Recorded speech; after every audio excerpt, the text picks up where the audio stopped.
Hello, good morning. SB के earning classes में आप सभी का स्वागत है। एसबी के अर्निंग क्लासेस आपके लिए लेकर आई है राजस्थान हाई कोर्ट का सिलेबस और साथ में उसकी जो एग्ज़ाम पैटर्न है वो सभी आपके साथ डिस्कस करने वाली है। तो आप चैनल पर बने रहिएगा और अगर आप चैनल पर नए हैं तो चैनल को लाइक शेयर और सब्सक्राइब करना मत भूलिएगा। मैं संतोष कुमारी बगड़िया आप सभी का एसबी के अर्निंग क्लासेस में स्वागत करती हूँ।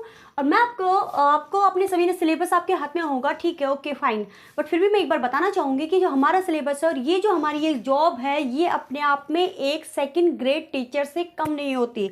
सेकेंड ग्रेड टीचर से इट मीन्स आपके कम से कम भी तो प्रे ग्रेड इसकी 4500 से यानी मतलब 4000 से 4 से 5,500 के बीच में ही इसकी जो पे ग्रेड है वो रहती है। सैलरी आपके सेकंड ग्रेड टीचर के बराबर होती है। लगते बिड़ते ही आपको बहुत अच्छा इसका पैकेज मिलता है।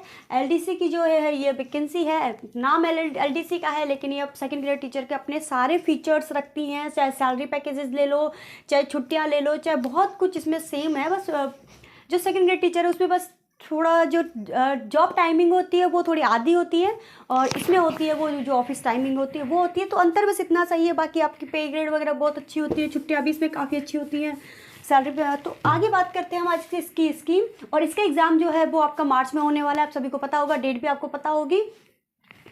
इसमें हम बात करने वाले हैं कि इसकी स्कीम क्या है, परीक्षा की स्कीम और पाठ्यक्रम। अगर आप इसमें इस एग्ज़ाम के लिए वो तैयारी अभी भी स्टार्ट करते हैं तो क्योंकि कई लोगों ने बहुत सारे एग्ज़ाम दिए हैं, थर्ड ग्रेड के दिए, सेकंड ग्रेड के दिए, फर्स्ट ग्रेड के दिए हैं।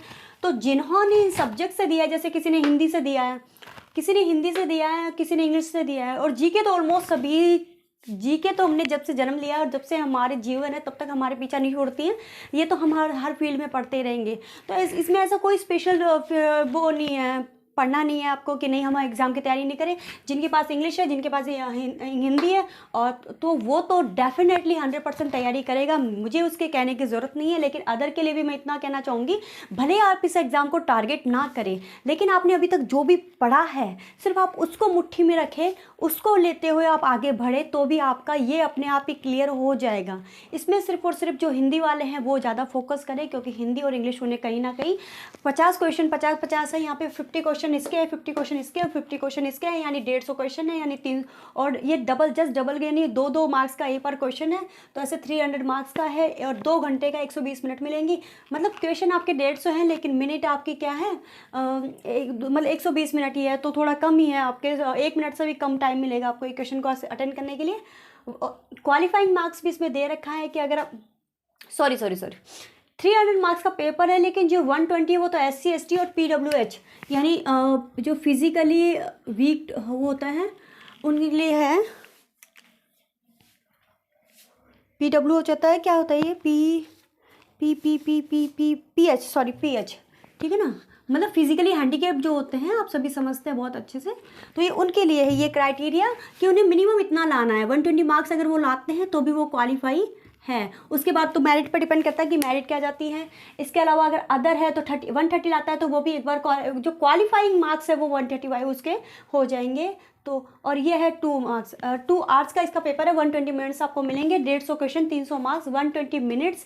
ऑफलाइन पेपर है, नॉन नेगेटिव सबसे अच्छी बात है जिसमें नेगेटिव नहीं है। तो मुझे पता है कि जिन्होंने भी फॉर्म भरा है वो इस एग्ज़ाम को देने जाएंगे, लेकिन फिर भी थोड़ी सी रणनीति बताएं, थोड़ा सा टीचर्स का साथ के साथ साथ वो आगे बढ़ते हैं तो भी उन्हें बहुत सपोर्ट होने वाला है। 40% ऐसे ही निकाला गया है। 300 मार्क्स का अगर आप 40% निकालें, 4-3-12 यानी 120 मार्क्स अपने आप हो गए। और ये 45% आप अगर और अदर का आप 45% निकालेंगे तो 135 मार्क्स अपने आप ही हो गए हैं। एज फैक्टर भी इसमें एप्लीकेबल होगा। एज फैक्टर ऐसे काम करता है कि मान लीजिए आप सभी को पता है, फिर भी मैं हर चीज़ में दोबारा रिपीट करना चाहती हूँ, क्योंकि अगर 10 बंदे देखने होते हैं तो उनमें से एक आधा तो नया भी होता है जो जानकारी लेना चाहता है, एकदम समझ के इस पेपर के विश्लेषण को समझना चाहता है कि वो इस पेपर को लेकर आगे बढ़े या फिर कहीं दूसरे पेपर की वो तैयारी करे, या जो उसका बैकग्राउंड चल रहा है वो उसी पे फोकस करे। तो इसके लिए मैं बताना चाहूँगी कि एज जो फैक्टर होता है वो इस तरीके से काम करता है। मान लीजिए मैंने भी एग्ज़ाम दिया, आपने भी एग्ज़ाम दिया, आपकी एज है 25 और मेरी एज है 27। तो मैं जब एग्ज़ाम देने जाऊँगी और हमारे मान लीजिए आपके भी मार्क्स आ गए कितने, 300 में से मार्क्स आ गए आपके कितने, 230 आ गए आपके, और मेरे भी 230 आ गए, ठीक है, सेम मार्क्स हमारे आ गए, लेकिन मेरी आपकी एज कितनी है 25 और मेरी कितनी 27, तो पहली जो सरकार प्राथमिकता देगी वो किसे देगी, मुझे देगी, ठीक है।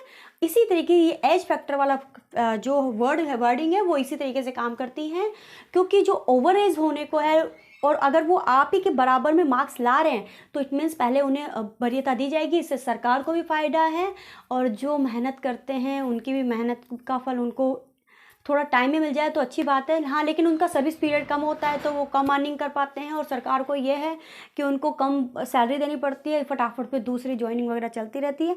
तो खैर सरकार है तो क्या है, कोई भी आएगा वो तो सैलरी लेगा, तो कोई इशू नहीं है। तो इस तरीके से ये एज फैक्टर काम करता है। इसके अलावा मैं आपको सिलेबस भी करवाने वाली हूँ। अगर इसमें कोई आपको प्रॉब्लम हो तो आप मुझे कमेंट कर सकते हैं, पूछ सकते हैं, बता सकते हैं। कोई गलती हो जाए उसके लिए मानवीय भूल के तो मैं क्षमा चाहती हूँ, लेकिन मैंने बहुत कोशिश करती हूँ कि आपको एकदम सटीक आंकड़े मैं आपको दे पाऊँ, तो उसके लिए और आपका जो मुझे सपोर्ट बना हो इसके लिए बहुत बहुत धन्यवाद। Thank you.